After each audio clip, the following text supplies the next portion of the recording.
Este simpático coche eléctrico que recuerda al fracasado Honda E es un coche eléctrico que nos ha engañado por completo. Y no es que la marca haya jugado al despiste, sino que en realidad las informaciones que han ido viniendo sobre él estaban totalmente equivocadas. Así que, por un lado es un coche que ha decepcionado y por otro lado es un coche que ha dado una sorpresa positiva.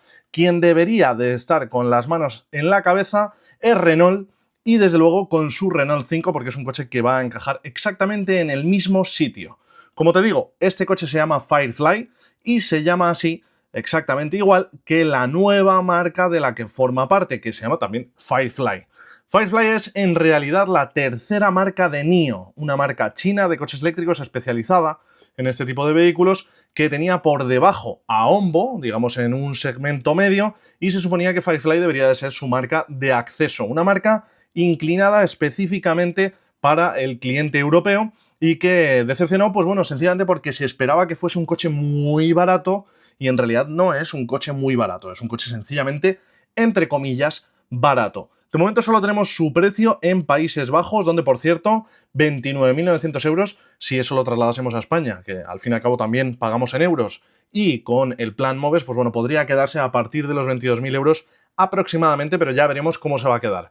29.900 euros PVP en Países Bajos de momento, así que es un coche que efectivamente se enfrenta al Renault 5 y no a su versión más barata, sino a la versión intermedia y a la versión superior. De hecho, está ahí entre medias porque en el mismo país estos dos coches se venden por 27.990, 32.990. Así que está ahí a medio camino y de hecho, si nos fijamos en sus prestaciones, está también a medio camino. Bueno, vamos a empezar por lo básico y tampoco vamos a entretenernos mucho porque eso lo podéis ir viendo en vídeo. Tiene un diseño, digamos, que intenta llamar la atención de los jóvenes y además no solo por su exterior, sino también por su enfoque interior, un enfoque muy modular, muy personalizable, muy joven, muy llamativo, muy curioso, digamos, ¿no? Pero vamos a centrarnos en sus prestaciones. Estamos hablando de un coche eléctrico que tiene una carrocería muy chiquitina, de tan solo 4 metros, además clavados. Tiene, por cierto, una anchura de 2 metros con los espejos, de 1,55 de alto y 2,61 metros de distancia entre ejes. Es un coche que, por cierto,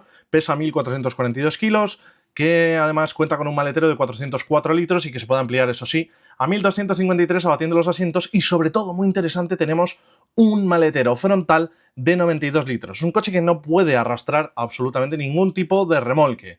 Es un coche que además no tiene bomba de calor y que, por cierto, está construido sobre la plataforma NIO FT1, una plataforma que es específica para coches eléctricos. Tiene 5 plazas homologadas, que es algo, pues bueno, que está muy bien.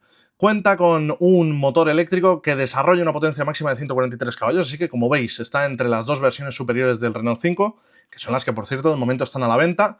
Desarrolla 200 Nm de par motor máximo y puede llegar hasta los 150 km/h de velocidad punta. Acelera de 0 a 100 en 8,1 segundos y tiene una autonomía WLTP homologada de 250 km, así que, de nuevo, se queda entre esas dos versiones superiores del Renault 5. Pero vamos a ver cuáles son los datos reales y en qué sentido sí que puede hacerle bastante daño al Renault 5, que tanto éxito, por cierto, está teniendo en Europa. Aunque homologa 250 km, en realidad el rango real de autonomía que podemos esperar de él está entre los 175 y los 380 km, ya sabéis. 175, que sería lo mínimo en autopista y con clima frío, cuidado, menos 10 grados, y el máximo lo conseguiríamos en ciudad y con clima templado, esos 380 kilómetros. En circunstancias más normales, pues bueno, en ciudad 250 kilómetros con clima frío, en uso combinado y con clima frío 210 kilómetros, en autopista con clima templado 225 kilómetros, que ya está bien incluso para poder empezar a plantearnos algunos viajes esporádicos, y en uso combinado con clima templado 285 kilómetros. Pero,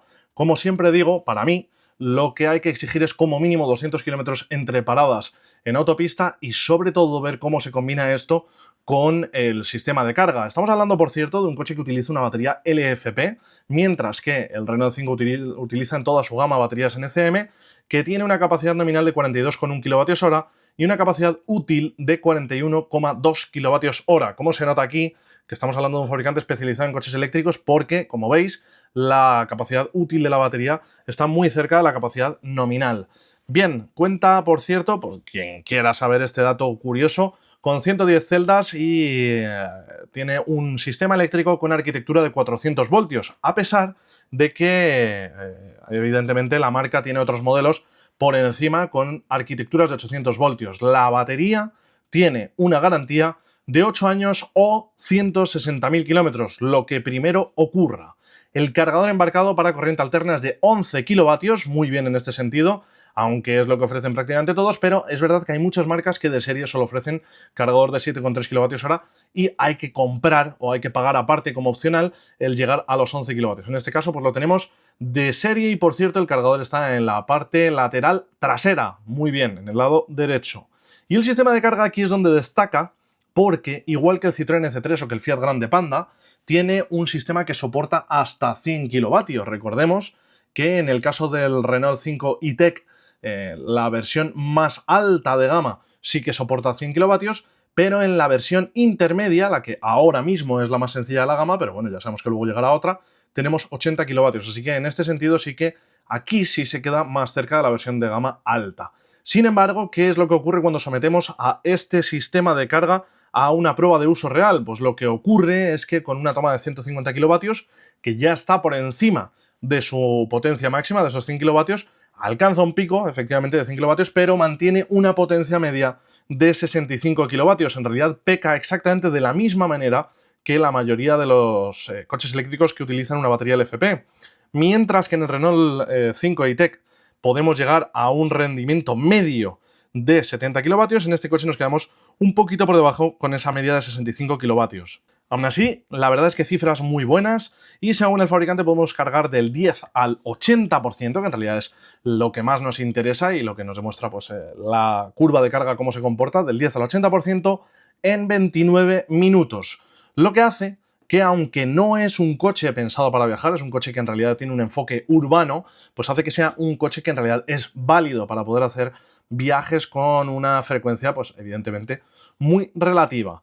¿Y cuál es la decepción de este coche? Pues como os contaba un poquito por encima al empezar el vídeo, la decepción es que se esperaba que este coche fuese un coche eléctrico muy económico, tipo el Bay de Dolphin Surf, que se presentará dentro de apenas unos días, y sin embargo no ha sido así. Es verdad que es un coche que encaja dentro de los más o menos económicos en el mercado europeo, pero con un enfoque un poquito más premium. Es decir, que es un coche que realmente con quien va a competir es con opciones como el Renault 5 e-Tech, que te decía es probablemente su mayor rival, y también pues con las opciones de Mini. Es decir, que va enfocado a algo un poquito más premium. Como habréis ido viendo a lo largo de las imágenes, tenemos un interior con un enfoque muy minimalista, con una iluminación ambiental que es francamente preciosa. Creo que han hecho muy bien en la configuración de este interior. Tenemos dos esferitas pequeñas en el volante, tenemos dos pantallas, una para el cuadro de instrumentos digital y otra para el sistema multimedia de grandes dimensiones y con una interfaz muy cuidada. Tenemos, en definitiva, elementos muy sencillos, apuesta por la modularidad, apuesta por un habitáculo muy modular, muy configurable, muy amplio y espacioso, y me encanta que hayan tenido el cuidado de hacer todos esos accesorios para llevar objetos de diversos tipos, que hayan hecho que la banqueta trasera se pueda levantar para guardar ahí juguetes o trastos de cualquier tipo debajo del asiento y que lo hayan configurado de una forma muchísimo más práctica que el Renault 5 e-Tech. Que recordemos, creo que es un buen momento para hablar de ello, que el Renault 5 e-Tech es en realidad un coche muy parecido. Mide 3,92 metros, así que es apenas solo un poquito más pequeño que este coche, y eso sí, se conforma con 326 litros de maletero, mientras que este coche llega a los 404 litros. Además, también es importante, desde luego, que este coche, el Firefly, tiene maletero frontal y de nada menos que 92 litros, está francamente muy bien, y el Renault 5 e-Tech no tiene esto. Lo que sí que es verdad es que la versión más alta de gama del Renault 5 e-Tech puede remolcar tan solo 500 kilos, pero bueno, ya nos da unas posibilidades más grandes, mientras que este coche no tiene opción de remolcar. También el Renault 5 e-Tech tiene bomba de calor y este coche, el Firefly, no tiene bomba de calor. Así que bueno, en realidad son coches competidores, opciones muy distintas, y creo que aquí tenemos una diferencia radical entre cuál es el concepto de coche eléctrico urbano pero con un cierto enfoque premium por parte de los chinos, y cómo es un coche urbano con un enfoque premium y apostando sobre todo al diseño, a lo retro, a la nostalgia, como es el coche eléctrico de Renault. ¿Cuál es mejor de los dos? Pues honestamente es difícil dar una respuesta objetiva, sobre todo sin haberlos probado, pero es verdad que sobre el papel el Firefly tiene un enfoque claramente más práctico y hay diferencias técnicas muy importantes como el uso de una batería LFP frente a una NCM, y hay una serie de cosas que habrá que comprobar, por supuesto, en una prueba más adelante. Si te ha gustado este vídeo, ya sabes, suscríbete, déjale un like y nos vemos a la próxima.